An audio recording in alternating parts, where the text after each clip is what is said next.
You'll never find another like me. So we're starting our movie with the kids. Well, it's raining. Got one kid right here. The one's right there.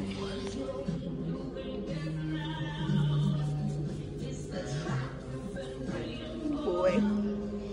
Alright guys, I will update through the movie and at the end of the movie and see if we can notice any more relaxing. Let's see how he does.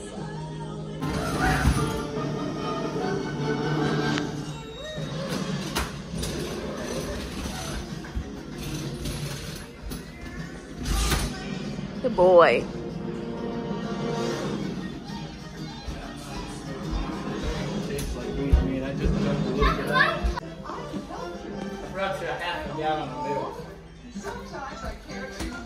I got a whole gallon, I didn't need it all.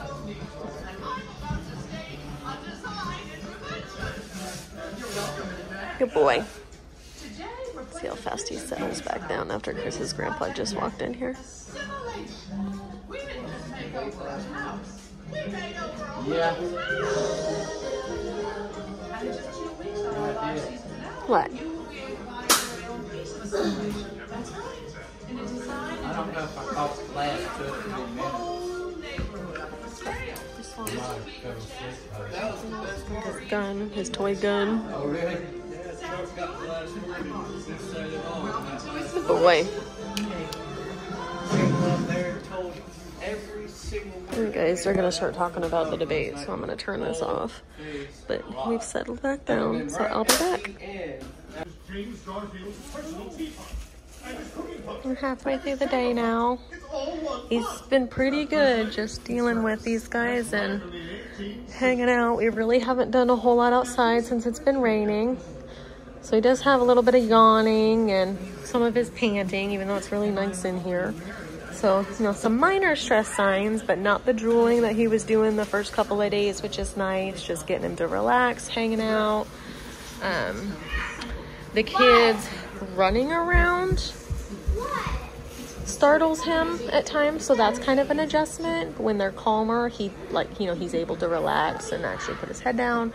But with them being up and running through the house, he's on edge a little bit, not in a negative way, but he's more alert and he has to watch what's happening. So we want to obviously desensitize him to the kids doing this, literally. So that way it helps with a good peace of mind and just continues to help his mind relax versus being in that anxious mindset. So every little bit I've been asking him to get up. We heel around the table over there and then we come back over here. He definitely feels safe in his bed. So that's been one thing that we were talking about, you know, is like some of his body positioning.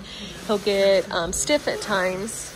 Like this is his bed, his safe spot. And that's just like his crate. Not that he's going out of his way to be crappy, but just like, okay, this is mine. Can you leave me alone? But even though, hey, we don't want that to be happening. We don't want him to be growling or being vocal.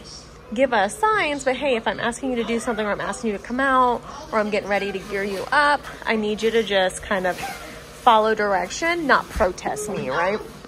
So overall, you know, he's been awesome in the bed today. Haven't had an issue anymore with the crate today. I've been keeping him out of it and I've been really making him deal with the kids being inside since we're kind of forced to be inside today.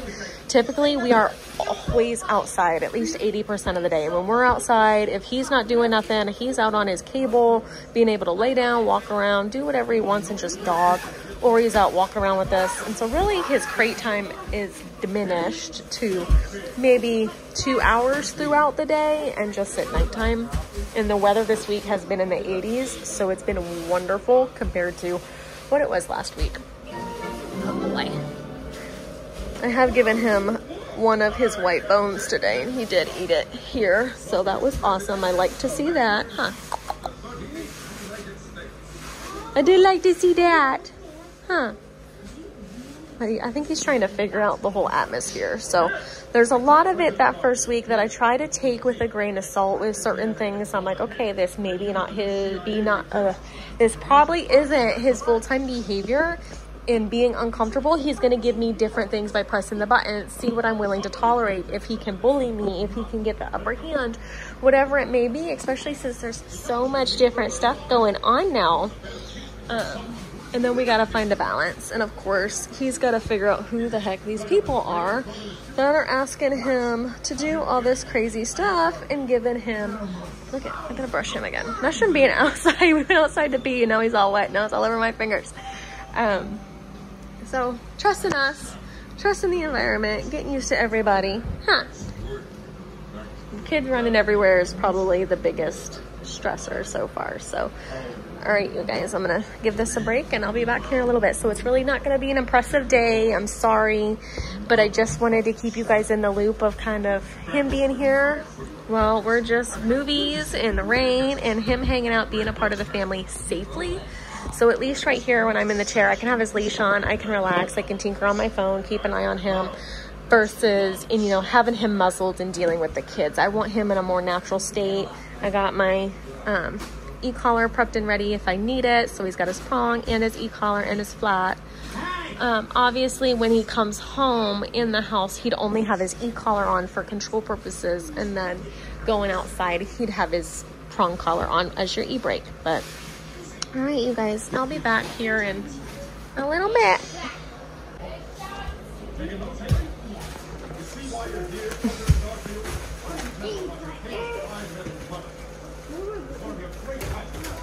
Good boy.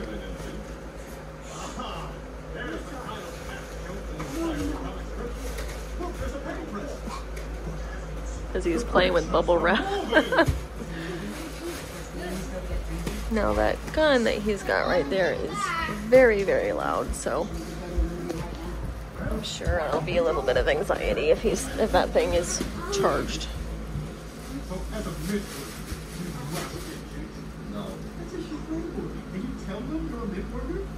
Hoping the battery's dead.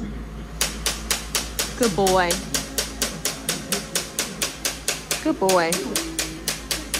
Good boy.